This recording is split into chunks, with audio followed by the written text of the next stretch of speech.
Alhamdulillah. Tema kita pada hari ini tentang syukur. Maqam tertinggi keikhlasan. Syukur.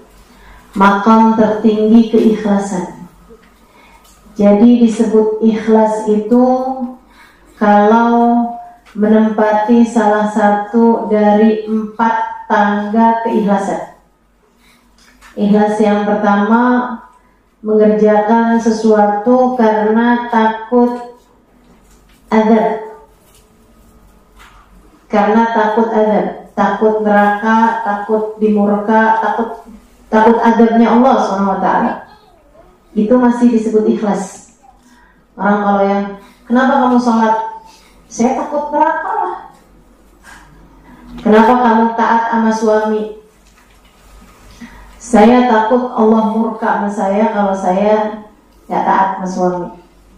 Itu ikhlas. Tapi kalau misalnya, kenapa kamu taat sama suami? Biar suami gak kawin lagi. Itu gak ikhlas namanya.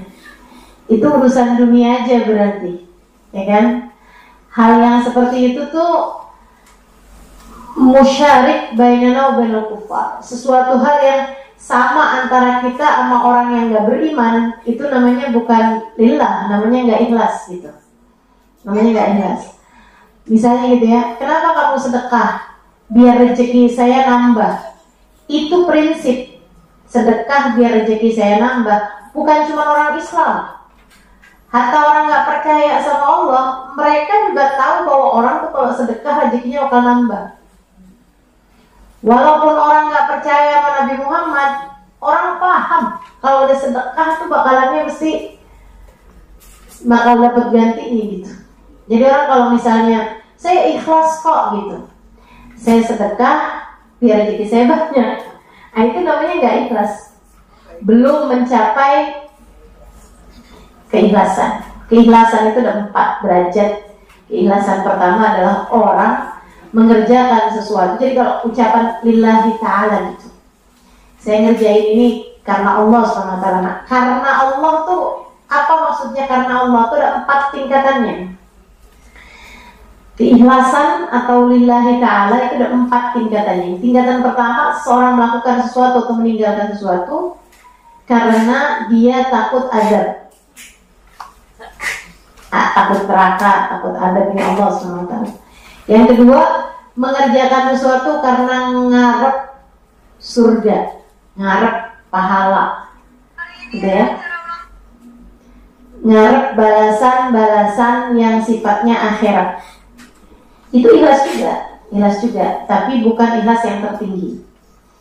Kalau kamu masih ngarepin di akhirat nanti saya akan, gitu ya.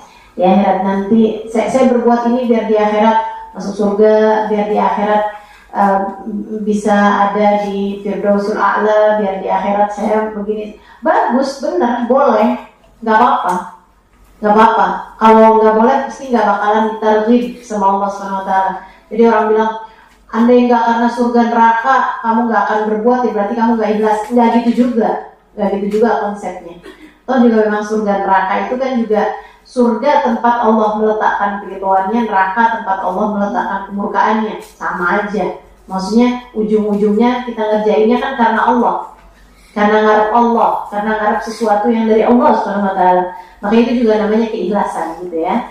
Cuman bukan keikhlasan yang tertinggi gitu. Keikhlasan itu ada 4 tingkatan. Itu kan yang paling bawahnya adalah mengerjakan sesuatu karena takut neraka, takut murka. Kemudian yang berikutnya ngerjain sesuatu karena ngarep surga gitu. Itu juga termasuk bagian dari keikhlasan. Kemudian di atasnya lagi ada nih ngerjain sesuatu karena cinta. Karena cinta itu juga tingkat tertinggi keikhlasan. Tingkat tinggi dari keikhlasan. Dia ngerjain karena cinta aja sama Allah SWT. Karena dia mencintai Allah. Itu yang disebut sama Rabbi al-Arabiyah, ya Allah, kalau Engkau tahu aku menginginkanmu, aku berbuat ini hanya karena menginginkan surgamu, halangkan aku dari surga. Kalau Engkau tahu aku ngerjain ini, ya Allah, ibadah ini semuanya hanya karena takut neraka, masukkan aja aku ke dalam neraka itu.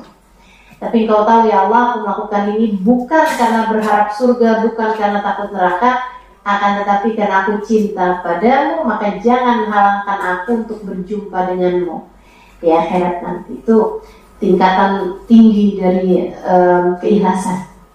Nah, di atasnya cinta, yaitu syukur.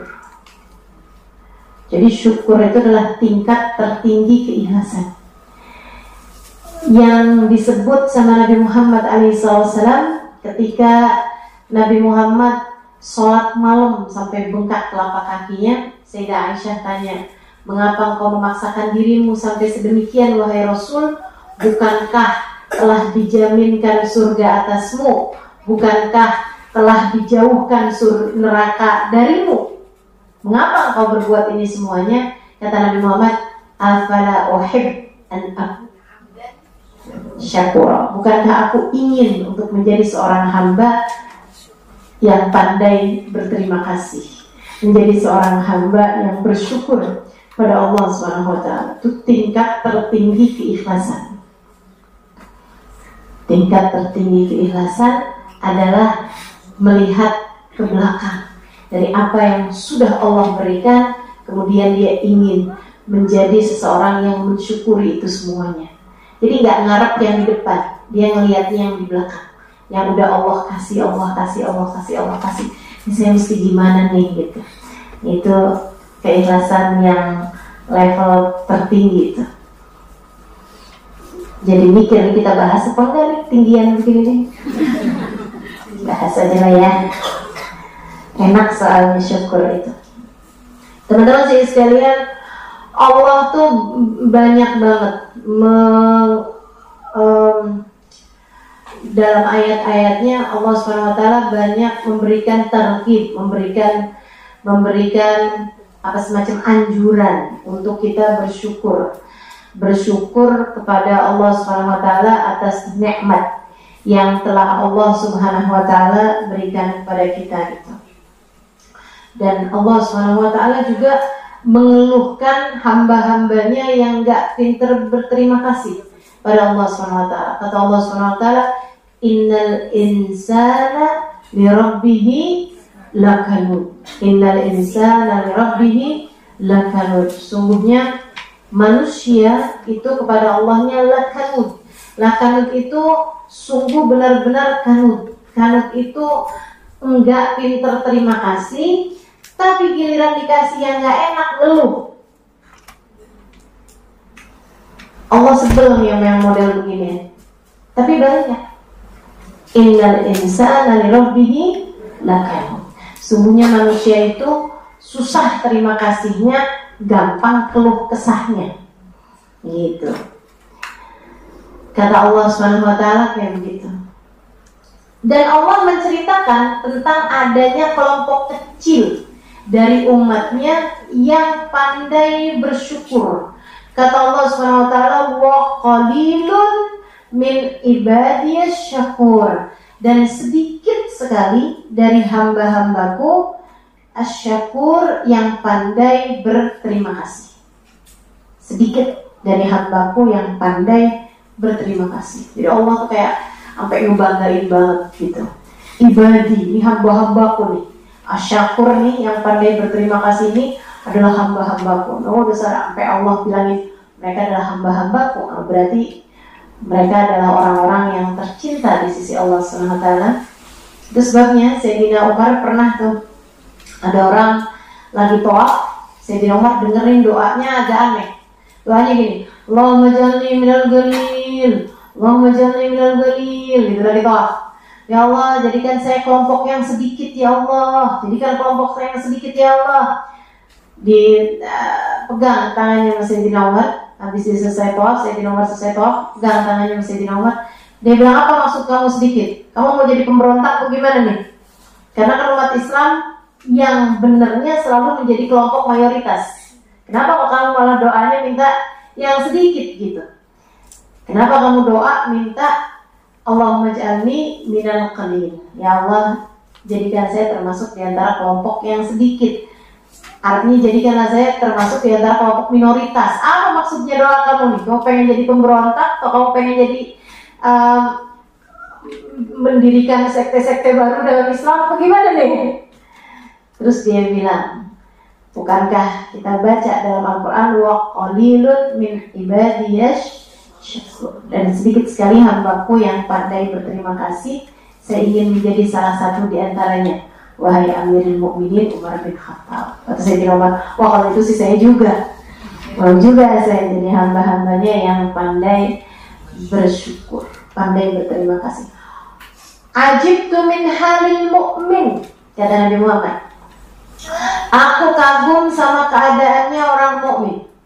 Ini tulia fasabar falahul jannah, wa in un'ima fasyakur falahul jannah. Siapa yang diberi ujian, dikasih hal yang gak enak, kemudian dia bersabar, dia dapat surga. Siapa yang disenengin, kemudian dia bersyukur, dia juga dapat surga. Enak nih orang mukmin, kata Nabi Muhammad. Orang kalau beriman enak semua.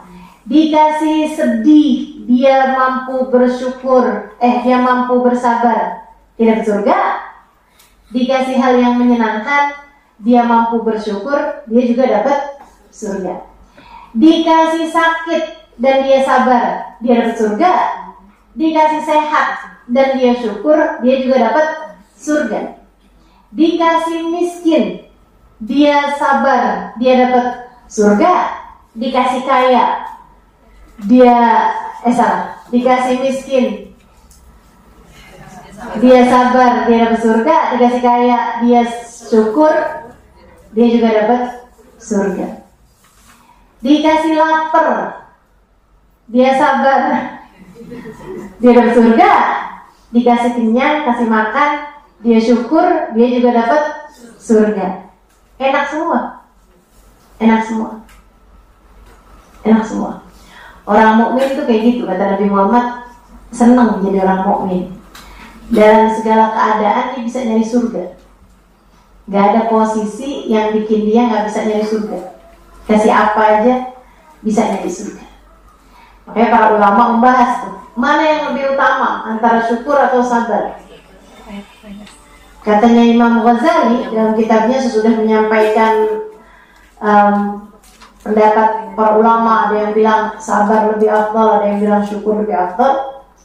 Imam Ghazali terus bilang, sebenarnya tuh ya, emang yang namanya orang mah pasti tuh dalam setiap hal-hal yang gak enak, dia gak cuma perlu sabar, tapi dia juga perlu syukur. Karena dalam setiap hal yang gak enak juga kita pasti mendapati sisi-sisi yang positifnya, sisi-sisi yang enaknya. Ya kan begitu? Maka dia juga harus bersyukur juga gitu. Dan orang kalau lagi bersyukur, dia juga pasti sabar lah. Karena dalam setiap hal-hal yang enak-enak sekalipun, pasti ada hal gak enaknya gitu. Udah pasti. Misalnya nih ya, saya kasih tahu. Orang tuh kalau dikasih kenikmatan baru, pasti ditarik kenikmatan yang lain. Misal, sebelum nikah, kamu pengen nikah, ya, orang belum nikah pengen nikah, karena dia pikir nikah tuh ada kenikmatan-kenikmatan yang lainnya, kenikmatan bersama dengan suami, kenikmatan membina rumah tangga, kenikmatan disayang, kenikmatan ada banyak lah kenikmatan bersama dengan suami dalam hubungan rumah tangga. Itu ada kenikmatannya, tapi pasti juga ada banyak kenikmatan lain juga yang Allah ambil. Kenikmatan kebebasan, kenikmatan tidur nggak ada yang bangunin, kenikmatan bisa ngatur hidup sendiri, ya kan? Kayak misalnya orang punya anak, nikmat teman-teman, pasti ada banyak kenikmatan ya dengan punya anak, gitu kan? Tapi ada banyak kenikmatan yang diambil karena anak, ya kan begitu? Orang kalau belum ada anak gitu, ya jalan kemana-mana ringan aja. Tapi begitu ada anak kan, tuh kan, buntut gitu kan, nggak gampang gitu. Paling pergi bentar dok, tinggal ngeliatin jam mulu gitu kan. Udah bolak-balik kepikiran ini di mana, ini gimana. Bangun tidur aja udah langsung mikirin anak kemana gua nih. Apalagi kalau anaknya beberapa orang masih kecil-kecil gitu kan, udah ngambil jatah kesenangan yang sangat banyak sekali gitu. Itu udah pasti gitu. Dunia emang kayak begitu dah. Kenikmatan sejati itu adanya cuma di surga. Kalau dunia, setiap nikmat pasti dikasih batasan. Dan setiap nikmat baru pasti ada diambil kenikmatan yang lainnya gitu. Nikmatan yang sudah Allah kasih sebelumnya. Nah itu udah pasti tuh sifatnya dunia tuh kayak begitu. Ada perihal orang kalau bersyukur, itu yang saya lihatin adalah orang-orang yang paling bahagia hidupnya.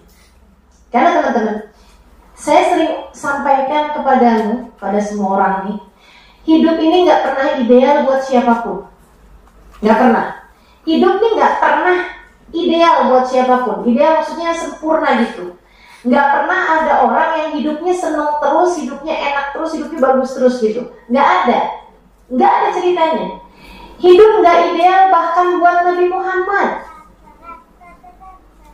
Nabinya ideal.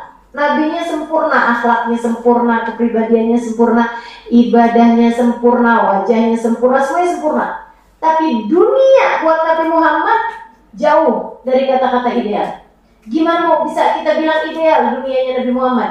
Lahir udah gak punya bapak, baru setahun 2 tahun bersama ibundanya meninggal. Ikut kakeknya meninggal 2 tahun aja.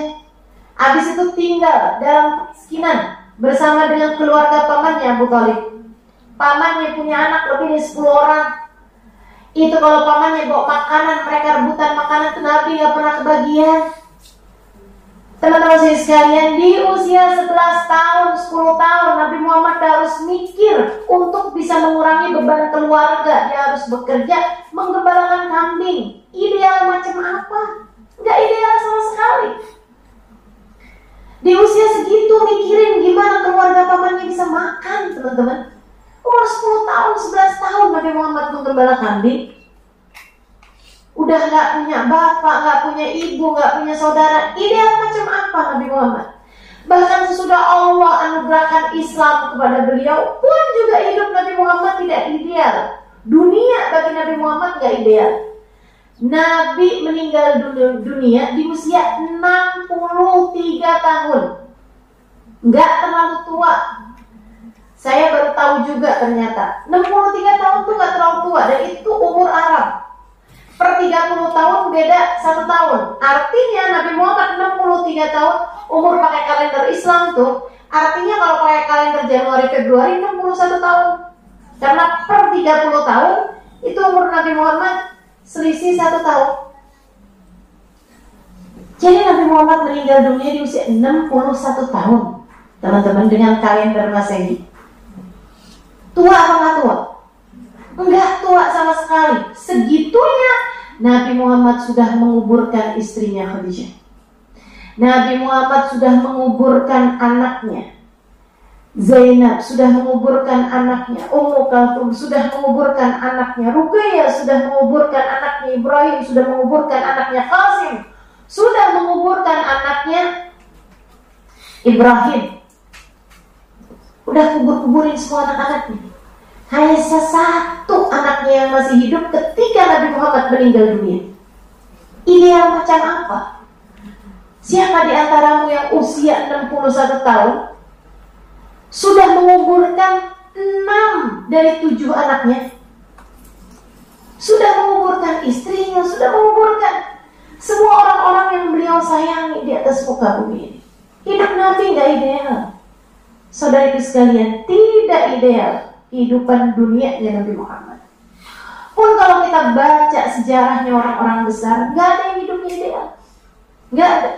Tidak Imam Syafi'i, tidak Imam Malik, tidak Rabi'ah al-Adawiyah, tidak Hasan al-Basri, itu siapapun. Kamu sebutlah nama orang-orang besar dalam agama kita ini. Semua kehidupannya benar-benar berada dalam keadaan yang kesulitan. Imam Ahmad bin Hanbal itu usianya 14 tahun lebih muda daripada Imam Syafi'i, tapi terlihat bertahun-tahun lebih tua daripada Imam Syafi'i karena mendapatkan kekejian dari pemerintah tempat beliau tinggal, hingga pernah beliau itu badannya diikat, ikatannya dipegangkan sama kuda, diikatkan ke kuda, kudanya disuruh lari. Badan beliau terpontal-pantil, pontal-pantil di jalan. Imam Ahmad bin Hanbal. Alaihi ridwanullah. Nggak ada kehidupan dunia ini yang ideal. Nggak ada. Jadi kalau kamu mau tahu siapa orang yang hidupnya di atas muka bumi ini paling bahagia, bukan dia yang dapat ujian paling sedikit, bukan. Bukan pula dia yang kehidupannya paling sederhana gitu, bukan juga dia kehidupannya paling mewah gitu, bukan. Siapa yang hidupnya paling menyenangkan di atas muka bumi ini adalah orang-orang yang mampu mensyukuri sakit sebagaimana orang lain mensyukuri sehat. Orang-orang yang mampu menikmati lapar di saat orang lain menikmati kenyang. Mereka adalah orang-orang yang mampu bersyukur dalam segala keadaan. Mereka yang hidupnya paling bahagia. Mereka yang sudah berada dalam surga sebelum surga pada nantinya. Itu sebabnya kenapa Allah ketika menceritakan tentang hamba-hamba tercinta di sisinya, Allah menggunakan kata-kata an'amallahu alaihim. Seperti yang kita bilang, ihdinas siratal mustaqim. Allah tunjukkan kepada kami jalan yang lurus. Jalan yang lurus, jalannya orang soleh. Apa kita sebut jalannya orang soleh? Siratal ladina an'amta alaihim. Orang-orang yang dikasih nikmat paling banyak, ya Allah. Yang dikasih nikmat paling banyak siapa? Menurutmu teman-teman? Yang duitnya paling banyak, yang hartanya paling melimpah ruah, bukan. Mereka yang mampu mensyukuri apapun dalam segala keadaan. Makanya ketika Allah sebutkan tentang orang yang paling dikasih nikmat sama Allah paling banyak, Allah menyebutkan a'udzubillahi minasyaitonirrajim, man yuti'illaha war rasul fa ulaika ma'al ladina an'amallahu 'alaihim minan nabiyyin was-siddiqin wasyuhada shalihin wa hasuna ulaika rafiqa. Orang yang taat pada Allah, orang yang taat pada Rasulullah, mereka akan dikumpulkan dengan orang yang dikasih nikmat paling banyak. Siapa yang dikasih nikmat paling banyak? Minan nabiyyin, para nabi-nabinya Allah, siddiqin, para wali-walinya Allah, syuhada, para pejuang-pejuang di jalan Allah, para ulama, para pejuang, para syahid, salihin, orang-orang soleh. Itu yang dikasih nikmat sama Allah paling gede-gede. Kenapa? Sebab mereka mampu mensyukuri segala keadaan. Mereka melihat Allah ada pada apapun dan siapapun. Karenanya mereka mampu berterima kasih kepada apapun dan siapapun. Oke, kita bahas. Teman-teman sekalian, kenapa ada orang bisa bersyukur sementara ada pula orang-orang yang gampang berkeluh kesah? Itu tuh semuanya tergantung masyhad, tergantung sudut pandang. Dan ini yang menurut saya salah satu hal terindah yang diajarkan guru saya, Sayyidil Habib Umar bin Hafid, kepada saya dan kepada murid-murid yang lain tentu saja, pada kami para murid-murid. Tadbirul masyhad, meluaskan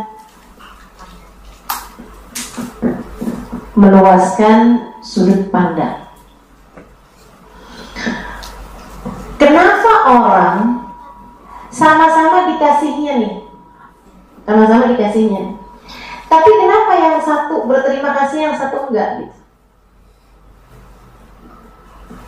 Kenapa ada orang, ini kayak ibaratnya duduk sama-sama nih di sini. Ada yang ngerasa bahwa alhamdulillah hari ini bisa duduk di majelis taklim. Ada juga yang ini kapan sih selesainya ya? Ya saya punya banyak urusan, ya sudah 5 nih, ngomong lama banget kayaknya nih. Kesannya nih kayak misal gitu.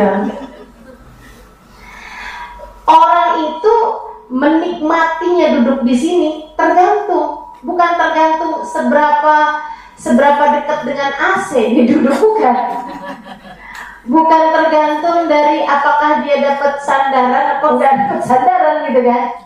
Tapi rasa ketika duduk di sini itu, teman-teman sekalian, rasanya itu apakah dia merasa nikmat apa nggak nikmat tergantung dari masyhad itu tadi, sudut pandang.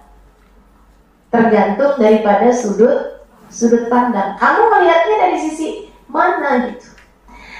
Nah, ada hamba-hamba Allah Subhanahu wa taala yang dalam keadaan apapun yang dia lihat yang bagus nih gitu. Yang dia lihat tuh yang cakepnya. Mereka itulah ahli-ahli syukur. Mereka itulah ahli-ahli syukur. Orang yang pandai bersyukur itu bukan berarti mereka nggak dapat ujian dalam hidup, bukan. Bukan berarti mereka iya sih dia bersyukur, dia enak terus hidupnya, pasti dia bersyukur. Enggak, teman-teman. Weh, dia kaya, dia punya suami sayang sama dia, suaminya nggak kawin lagi, suaminya cakep, suaminya sayang sama anak-anaknya, ini dia bersyukur, kurang apa lagi hidupnya. Ada kan kita suka dengar istilah-istilah kayak begitu gitu. Padahal nggak gitu, teman-teman sedikit sekalian, nggak gitu. Saya banyak ketemu orang-orang yang kaya, ketika cerita sama saya isinya penderitaan. Penderitaan isinya. Hidupnya menderita, penuh dengan permasalahan, apalah segala macam. Ya Allah, saya lihat ribet bener ya kayaknya ya. Saya nggak mau deh jalanin hidup kayak hidupnya dia gitu. Sehingga sekalian, karena memang masalahnya bukan pada hal-hal yang kayak begitu, bahagia, seneng, itu kan sesuatu yang di sini nih tempatnya, dalam hati kita sendiri, ya kan? Maka orang yang bersyukur adalah orang yang bisa selalu meletakkan sudut pandangnya kepada hal-hal yang indah-indah, gitu. Hal-hal yang indah-indah. Gimana tuh bisa nyari sudut pandang yang indahnya tuh gimana? Ketika kita berada dalam keadaan-keadaan yang enggak enak gitu ya, nyari sudut pandangnya ini gimana? Sehingga sekalian yang saya muliakan, barangkali jawabannya adalah apa yang disebutkan oleh Habib Abdullah bin Husain bin Tahir, wa kullu fi'lik jamil. Wa kullu fi'lik jamil. Ya Allah, semua perbuatanmu adalah indah. Syukur itu erat kaitannya sama iman. Ketika kamu tahu bahwasanya apapun datangnya dari Allah, siapapun adalah hambanya Allah, tak ada yang dapat terjadi kecuali dari Allah. Kemudian kamu cinta pada Allah, maka yang dari yang kita cinta semuanya indah. Kamu cinta sama anak kamu cubit pipi kamu aja kamu senang. Anak kamu pukul kamu, anak umur 1 tahun, umur 2 tahun gitu kan, datengin mamahnya, kemudian dicubit mamahnya, dipukul mamahnya, sakit, tapi kamu senang. Tangan kamu masukin ke giginya, kamu liatin, baru tumbuh gigi gitu. Tahu-tahu gigi kamu, tangan kamu digigitnya, sakit apa nggak sakit? Sakit. Sehingga sekalian, bayangkan kalau itu dikerjakan orang lain. Tetangga kamu gigit tangan pada begitu. Apa kira-kira ya perasaan kamu? Tapi ketika yang mengerjakan itu adalah anak kamu, belahan hati kamu, jantung hati kamu, digigit aja kamu kesenangan. Saya nggak pernah lihat ada ibu-ibu digigit anaknya digampar. Nggak pernah lihat saya. Yang ada malah kamu merasa lucu aja gitu, seneng aja kamu. Kenapa gitu? Karena yang melakukan itu adalah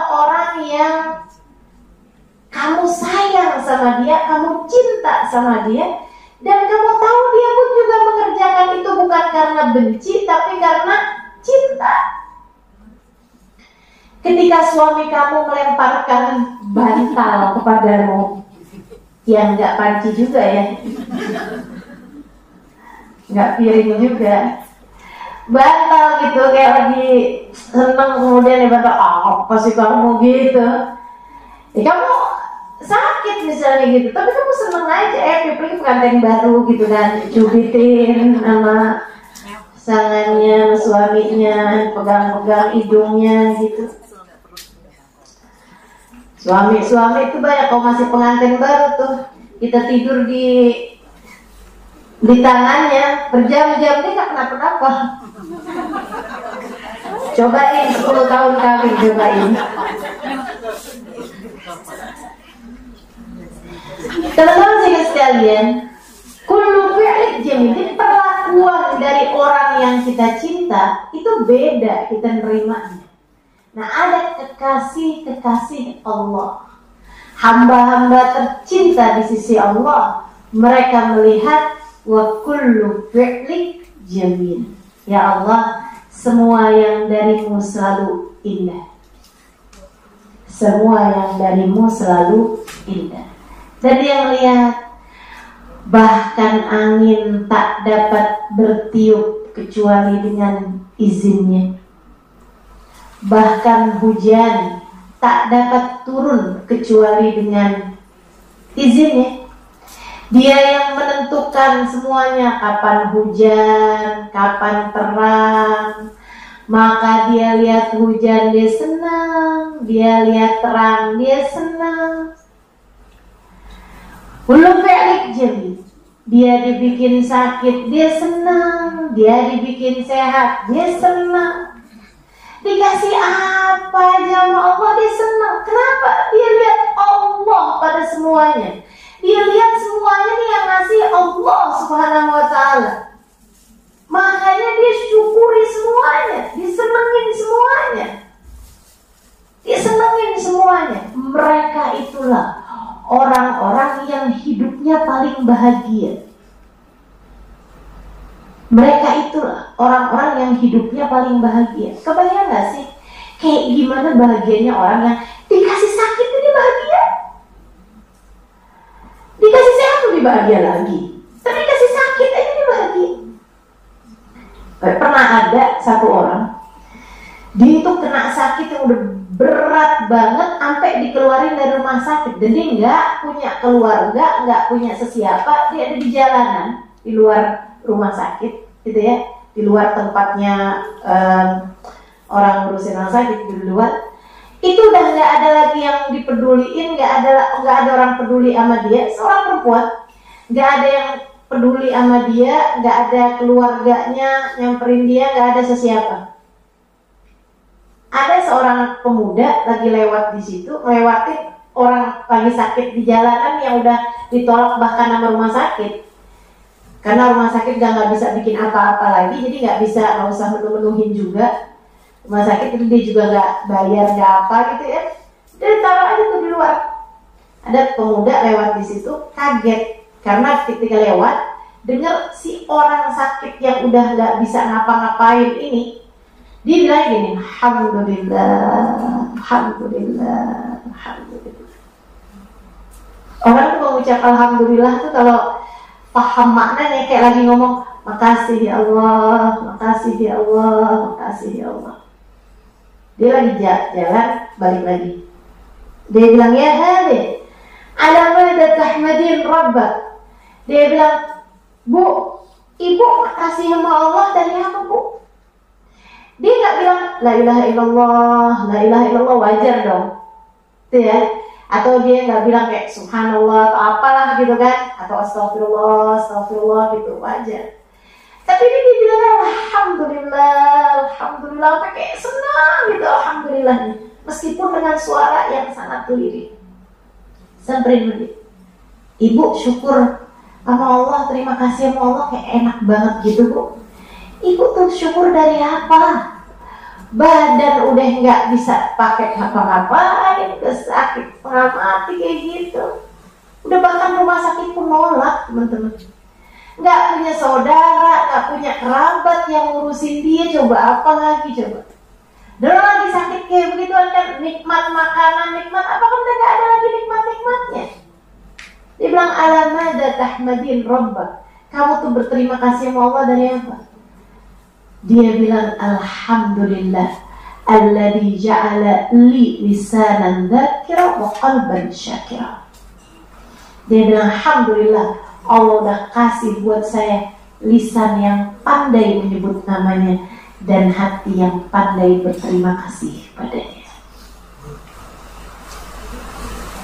Kalau udah orang kayak begitu aja bisa menikmati hidup, dikasih apa lagi yang gak bisa dia nikmati? Dia nih, mereka ini orang yang di dunia paling bahagia, di akhirat paling tinggi tempatnya. Mereka. Dan kamu tahu siapa orang paling sengsara? Sebalik daripada itu, orang yang dikasih seneng aja nggak bisa dia syukuri, apalagi dikasih susah. Dikasih seneng nggak ada syukur-syukurnya. Punya segala macam, dikasih apa? Dikasih orang tua yang sayang sama dia, tetap aja yang dicari kurang-kurangnya aja. Punya sehat, punya harta, punya buat makan ada, buat tidur ada, buat ini ada, pengen segala ada, gak ada syukur-syukurnya.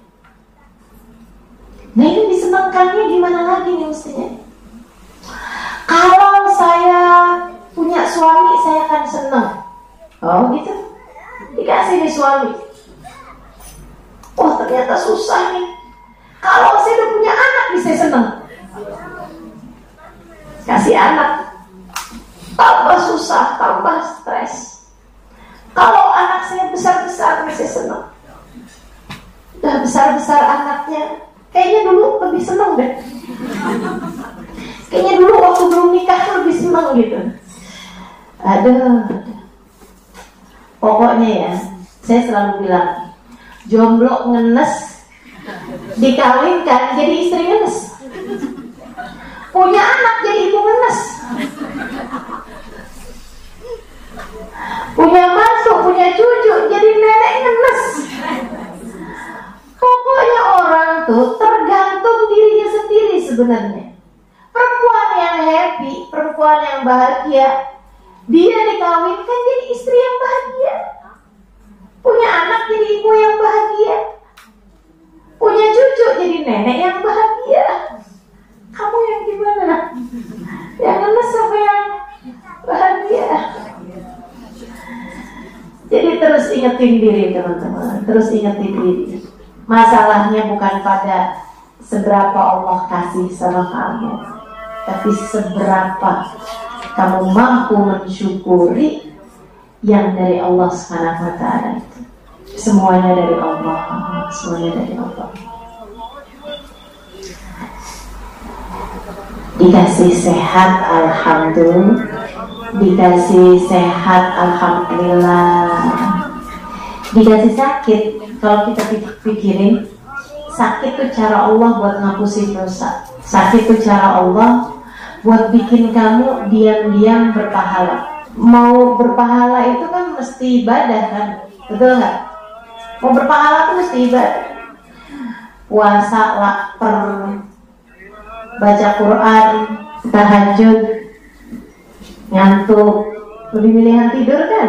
Baca sholawat, males, iya kan? Kita ini disuruh beribadah, suruh sedekah, ngelit, kan gitu.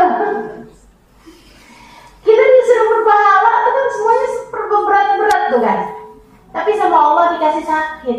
Kamu tuh sambil sakit, kalau asal kamu nggak berkeluh kesah, itu sambilan sakit tuh dosa terus berguguran. Sambilan sakit tuh argo pahala kamu tuh jalan terus teman-teman. Itu. Makanya kalau kamu lagi dibikin sakit, iya sih emang rada males ibadah, sampai sama Allah kasih sakit biar diam-diam berpahala. jadi senang. Alhamdulillah. Apalagi kalau kita ingat sakit bikin kita ngapusin dosa. Alhamdulillah, emang si dosanya banyak kasih sakit Pak. Alhamdulillah, makasih ya Allah, makasih. Sakitnya di dunia aja ya Allah, di akhirat gak usah lagi. Makasih ya Allah, makasih ya Allah.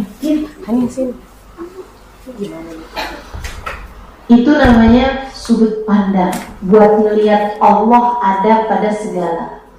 Apalagi kalau kamu mikir begini, semua orang hambanya Allah. Meskipun mereka berbuat sesuatu, pada akhirnya tak ada yang terjadi kecuali yang telah ditetapkan Allah.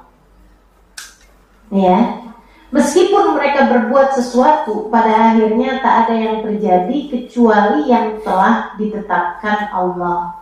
Sehingga sekalian saya melihatkan semuanya dari Allah SWT, termasuk semua orang ini kan hambanya Allah. Kalau ada orang bikin baik sama kamu, alhamdulillah, emang sepatutnya kamu syukuri. Nggak usah kamu cari-cari hal-hal yang bikin kamu jadi curiga nih, kayaknya jangan-jangan dia bikin baik ini mau buat begini biar begini. Itu jadi urusan antara dia sama Allah lah. Kamu terima aja. Kalau ada orang bikin baik, maksudnya ada orang ngasih sesuatu, ada orang memberikan perhatian, sayangin ini itu, alhamdulillah, nggak usah kamu curigain. Kan gitu ya? Ini susah banget hidup kamu nih kalau ada orang yang baik kamu curigain, ada orang yang jahat kamu lebih jahat lagi kepada dia. Kapan kamu mau baiknya gitu? Cara mikirnya gini, kalau ada orang bikin baik, kalau ada orang berbuat baik sama kita, alhamdulillah, alhamdulillah. Pembelajaran dari Allah sambil pikir, ya Allah, nih kalau ngelihat diri sendiri nih nggak pantas banget orang buat baik segitunya sama saya. Makasih ya Allah telah kau tutupi aib-aibku di antara hamba-hambamu. Kalau orang tahu dosa kita kayak apa, kalau orang tahu hati kita ini kayak gimana, mungkin gak ada orang mau buat baik sama kita, betul gak? Kata bagi alhamdulillah dosa gak ada baunya. Kalau dosa ada baunya nih gak ada orang mau duduk sebelah kita. Segitunya mau bahagia. Ya, segitunya mau bahagia yang kita tahu gak ngerjain dosa-dosa gitu. Itu kayaknya lebih pantas buat saya. Alhamdulillah ada orang baik. Alhamdulillah Allah telah menutupi aib-aib kita di antara hamba-hambanya. Tidak ada orang yang mau berbuat baik pada. Jadi teman-teman sekalian, kita kalau melihatnya kayak gini enak banget nih. Jadi kalau ada orang buat baik sama kita, alhamdulillah, alhamdulillah, makasih ya Allah. Engkau telah menutupi aib-aibku di antara hamba-hambamu sampai kau gerakkan orang buat berbuat baik padaku. Andai saja kau buka-buka aib-aibku, dosa-dosaku, hatiku yang belum benar, mungkin gak ada orang mau berbuat baik segitunya padaku. Kalau ada orang bikin salah, bikin gak enak sama kita mikirnya gini nih teman-teman. Ya Allah, ini nih kayak cermin banget sih. Betapa pantasnya nih saya diperlakukan kayak begini. Emang semestinya saya tuh kayak gini. Emang semestinya saya tuh diperlakukannya seperti ini. Biar kita gak terlalu ngarep seneng di dunia, biar kita kangen sama surga. Itu ama begini. Orang tuh sebenarnya ketika sedang berbuat jahat kepada kita, dan kalau kita bisa sabar, kita nggak balas, kita nggak lakukan apa-apa yang membalas kejahatan dia gitu, itu tuh kita lagi banyakin pahala, dia lagi transfer pahalanya kepada kita, dan kita tuh lagi diampunin dosa-dosanya.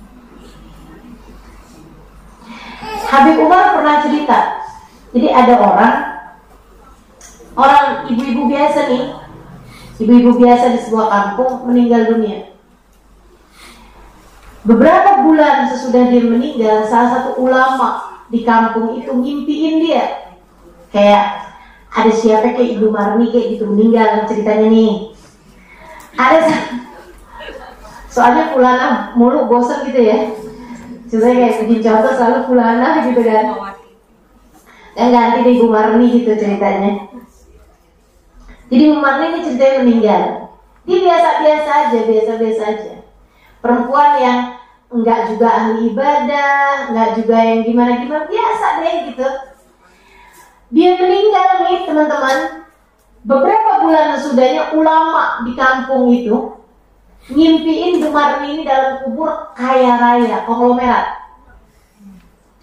Dan seneng banget gitu, mukanya bercahaya, pokoknya hidupannya enak banget dalam kuburnya gitu. Jadilah dia nanya gitu kan, Bu, hebat banget nih Bu, nih punya amal ibadah apa yang sampai bikin Ibu jadi kayak begini dalam alam kubur, kayak enak banget gini keadaannya. Dia bilang, Ustaz, jangan husnudzon Ustaz, saya memang biasa-biasa aja. Iya, setahu saya juga gitu. Ibu biasa-biasa, bukan orang yang misalnya hafal Quran kah, atau selalu ibadah kah, ahli puasa, ahli tahajud, enggak juga gitu. Tapi kok ini dalam kubur senang banget. Dia bilang, iya Ustaz, saya memang biasa-biasa aja Ustaz. Makanya nih Ustaz nih, saya minta tolong Ustaz nih, tolong sampaikan Ustaz sama orang-orang di kampung kita Ustaz. Ibu siapa ya? Bu Wati, Bu Ratna, Bu Erna, Bu semuanya nih ibu-ibu itu dah. Kirim salam saya sama mereka semuanya Ustaz. Bilangin sama mereka makasih. Tiap hari mereka ngomongin saya dulu. Jadi saya ini sekarang Ustaz dibalas bukan dari ibadah saya, tapi dari ibadah mereka. Allah ambilin pahala ibadah mereka tiap hari, ngaji, duha, sedekah, tahajud, puasa. Allah kirimin ke saya, bilangin makasih Ustaz, bilangin ke mereka, teruskanlah.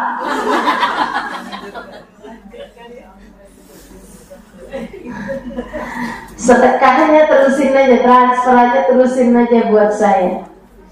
Kalau kita tahu bahwa orang itu ketika berbuat jahat sama kita sebenarnya lagi ngirimin pahala buat kita, kayaknya daripada kita marah-marah, daripada kita sakit hati, daripada kita baper, mendingan terima kasih deh, mendingan syukur gitu. Alhamdulillah gitu. Alhamdulillah. Itu tadi yang saya bilang, sedekah kita pelit, tahajud kita ngantuk, puasa kita lapar, baca Quran kita malas, ya kan? Terus ada yang transfer sama kita, gimana tuh? Makasih banget. Jadi kalau bilang gitu kan, si fulan itu jelek-jelekin kamu, iya, alhamdulillah. Dia ngata-ngatain kamu, iya, alhamdulillah. Ada orang lagi ngomel-ngomel marah-marah sama kita, alhamdulillah. Enak begitu. Pandai berterima kasih. Dengar, enak kan jadi orang mukmin? Enak banget. Udah teman-teman, itu dia tuh. Mereka nih, para hamba-hamba tercinta Allah, mampu melihat bahwa semua orang adalah hambanya Allah. Tidak ada yang dapat terjadi kecuali dengan izin Allah. Dia mampu melihat Allah pada apapun dan siapapun. Makanya dia selalu bisa bilang wa kullu fi'lik jamil. Apapun yang kau kerjakan ya Allah, semuanya indah. Semuanya cakep semua. Alhamdulillah. Alhamdulillah. Alhamdulillah. Gitu. Saya banyak ketemu orang-orang yang kayak begitu di Tarim dan juga di Indonesia. Selalu mengagumkan saya orang-orang yang dengan segala keterbatasan, mereka tidak melihatnya sebagai sebuah batasan, melainkan melihatnya sebagai sebuah kesyukuran. Apaan aja disyukurin gitu, apaan aja disenengin gitu. Apapun yang dari Allah kayak indah semuanya gitu. Insyaallah. Umi saya lagi pandangan matanya udah nggak bisa lihat tuh. Berapa tahun sebelum meninggal, kayak 4 tahunan gitu sebelum meninggal, matanya bisa lihat. Ini dioperasi aja yuk biar bisa lihat lagi gitu. Kata Umi, udah lama Umi bisa lihat, udah cukup lah gitu. Tapi terus akhirnya kita bujuk-bujuk juga, Umi gara-gara nggak bisa lihat nih apa yang Umi berat gitu. Umi cuma berat nggak bisa baca Quran. Nih kalau dioperasi Umi bisa baca Quran. Emang iya? Iya, operasinya sebentar, 15 menit gitu. Akhirnya buat ngebujukin Umi itu kita datengin orang-orang tuh yang udah operasi katarak, kita kenalin ke Umi gitu kan. Umi pertanyaannya gitu, udah operasi? Udah. Asalnya nggak bisa lihat? Enggak. Sekarang udah bisa baca Quran? Pertanyaan Umi kayak gitu. Dan semua jawabannya tuh udah Mi, alhamdulillah Mi bisa baca Quran lagi. Oh gitu. Ada satu orang gini, udah bisa baca Quran? Enggak Mi, saya emang nggak bisa baca Quran. Jadi emang dia nggak bisa baca Quran. Jadi walaupun habis dioperasi tetap nggak bisa baca Quran kan. Terus Umi pertanyaannya gini, nah terus ngapain dioperasi?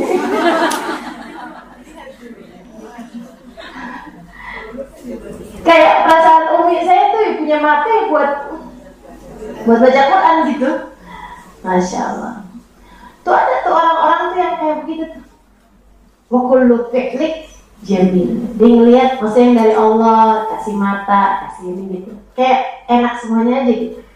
Saya ingat lagi zaman saya kecil, saya pernah bilang sama Umi di zaman saya muda, ya, biar gini-gini saya pernah muda juga. Terus saya bilang sama Umi saya gitu, Umi rambut rontok. Kata Umi gini, nggak apa-apa, yang sisa kan masih banyak. Itu saya selalu ingat terus. Itu cara berpikir yang begitu itu yang kita perlu biar kita selalu bisa bersyukur. Oke, rambut rontok, tapi kan sisanya masih banyak. Iya juga, iya kan? Begitu aja tuh cara mikirnya enak.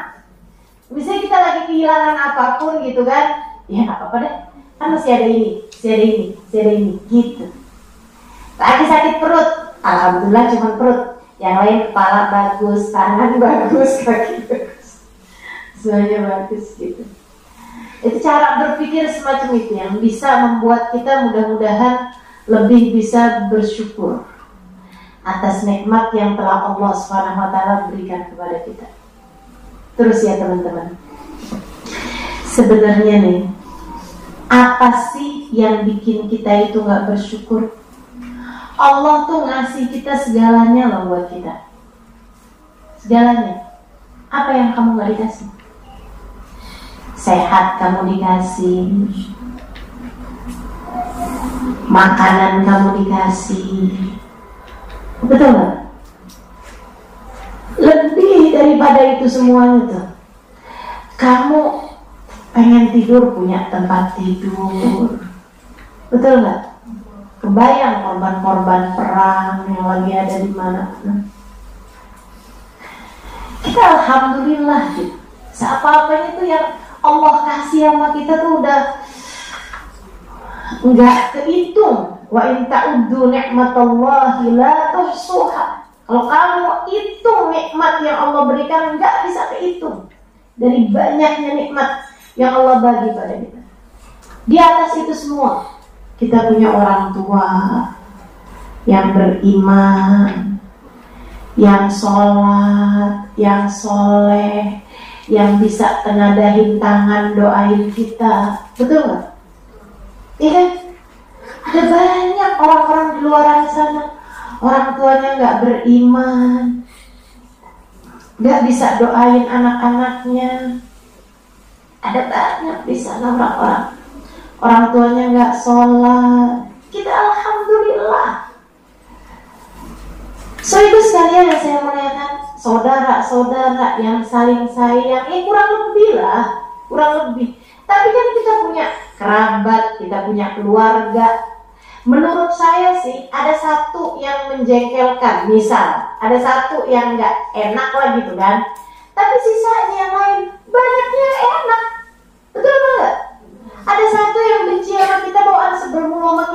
nggak tahu. Itu kan cara Allah buat ngapusin dosa itu tadi, ya kan? Betul kan? Yang alhamdulillah tadi itu kan. Lah sisanya yang lain-lain kan alhamdulillah lagi gitu. Maksudnya sama juga lebih bikin kita alhamdulillah juga gitu. Tuh, dari urusan-urusan duniawi Allah penuhin. Siapa di antara kita yang nggak bisa keluar rumah karena nggak punya baju? Pernah? Nggak pernah. Nggak pernah. Siapa di antara kita yang nggak bisa pergi majelis hanya karena nggak punya ongkos? Saya sih nggak pernah. Saya nggak tahu teman-teman. Saya rasa Allah tuh kayak nggak bikin kita sampai segitu susahnya. Siapa di antara kita yang pengen makan, lapar tapi nggak bisa makan karena emang nggak punya makanan dan nggak sanggup beli makanannya? Siapa di antara kita yang kayak gitu? Nggak ada. Allah penuhin semua. Kamu nggak usah mikirin orang lain. Saya mikirin kamu. Kamu coba ingat-ingat. Pernah nggak dalam hidup kamu kepengen banget makan tapi kamu tahan karena kamu nggak punya duit buat beli makanan dan kamu nggak punya makanannya? Pernah? Pernah? Teman-teman saudara sekalian, oke, anggap pernah misalnya gitu. Berapa dari umur kamu yang sampai segini nih, berapa kali kayak gitu? Sisanya yang lain, mana yang lebih sering? Seringan bisa makan atau seringan nggak bisa makan? Bisa makan. Hah? Seringan bisa makan apa nggak bisa makan? Bisa makan kok gitu. Jangan terus kamu habis-habisin. Allah nggak pernah bikin saya senang. Gimana ceritanya sih? Sampai segini gede loh kamu ada di atas muka bumi ini. Sampai segini tua kamu ada di atas muka bumi ini. Sehingga sekalian, belum lagi nih kalau kamu pikirin.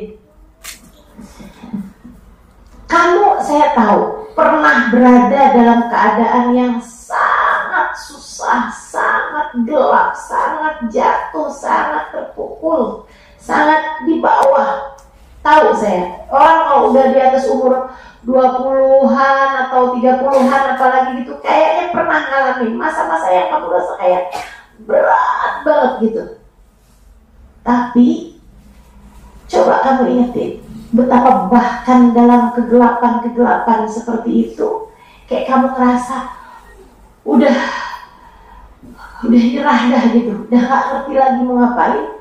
Ternyata Allah selalu punya jalan keluar. Allah selalu ngasih kamu solusi. Allah selalu kayak narik tangan kamu untuk bawa kamu ke tempat yang lebih baik. Bukan begitu? Iya. Gimana kamu gak syukuri? Di atas itu semua teman-teman saudaraku sekalian, lihat dirimu itu. Maksiat pernah? Bikin dosa pernah? Pernah? Sering. Mata kita bikin dosa, iya. Telinga kita bikin dosa, iya. Tangan kaki kita bikin dosa, iya. Hati kita apalagi langganan bikin dosa. Tapi sampai dengan sekarang Allah masih izinkan kita buat sujud kepadanya, buat sebut-sebut namanya.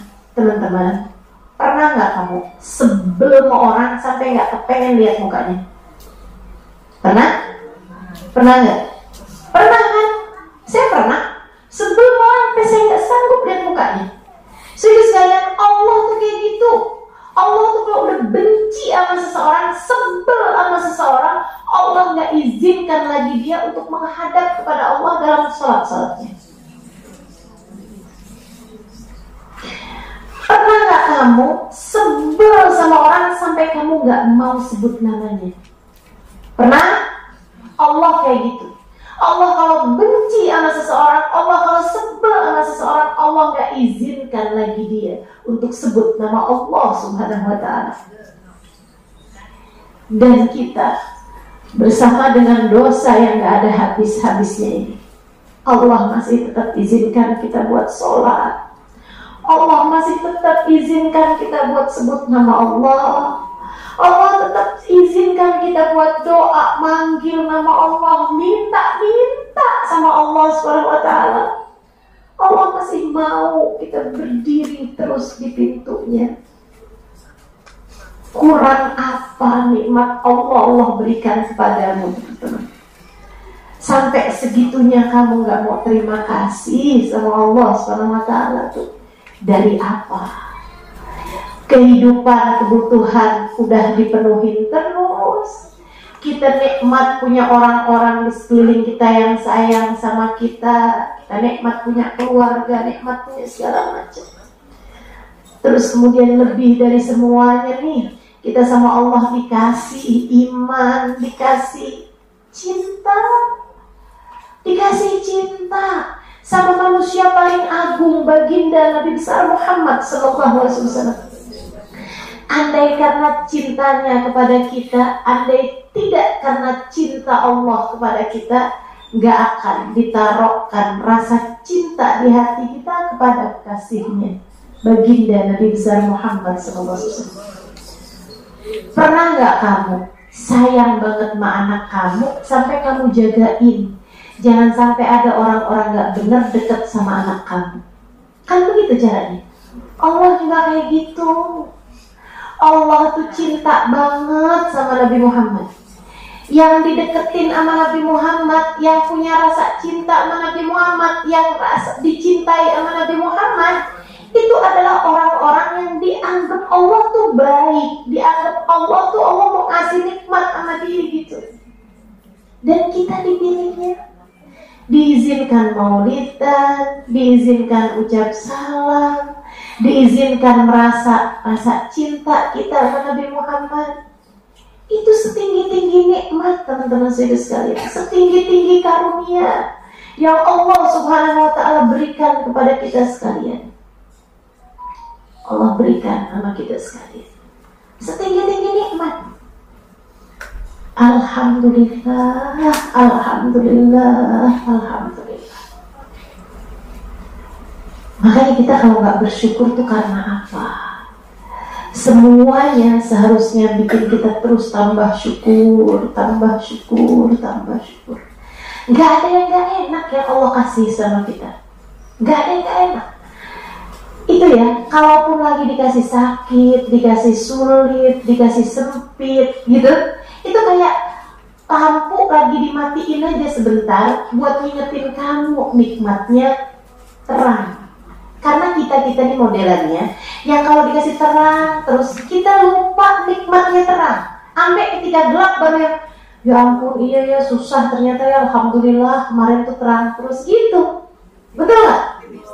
Jadi itu kadang-kadang Allah kasih sama kita itu dikasih sakit biar kamu menikmati nikmatnya sehat, biar kamu lebih menghargai kenikmatan-kenikmatan tersebut. Allah bagus semua, ngasih sama kita tuh bagus semua. Alhamdulillah, alhamdulillah, alhamdulillah. Mudah-mudahan kita semua pada jadi ahli syukur semuanya. Mudah-mudahan Allah jadikan kita punya lisan yang pandai bersyukur, punya hati yang pandai bersyukur. Salah satu dari ijazah yang diberikan Nabi Muhammad kepada sahabatnya Sayyidina Mu'ad bin Jabal. Ya Mu'ad, inni uhibbak, fala tada'anna an taghra dubura kulli salat, Allahumma a'inni ala dzikrika wa syukrika wa husni ibadati. Wahai Mu'ad, aku cinta padamu, jangan lupa untuk baca setiap habis selesai sholat, Allahumma a'inni ala dzikrik wa syukrik wa husni ibadati. Ya Allah, bantu aku untuk selalu menyebut namamu, bantu aku untuk jadi hamba yang pandai berterima kasih, bantu aku untuk bagus dalam beribadah kepadamu ya Allah. Itu mudah-mudahan bisa terus-terusan dibaca. Setiap habis selesai salat tuh zikiran, di antara zikiran yang bisa kita baca, insya Allah. Rabbana zalamna anfusana wa illam taghfir lana wa tarhamna lanakunanna minal khasirin. Rabbana atina fid dunya hasanah wa fil akhirati hasanah wa qina adzabannar. Bi fadli subhana rabbika rabbil izzati amma yasifun. Salamun alal mursalin walhamdulillahi rabbil alamin.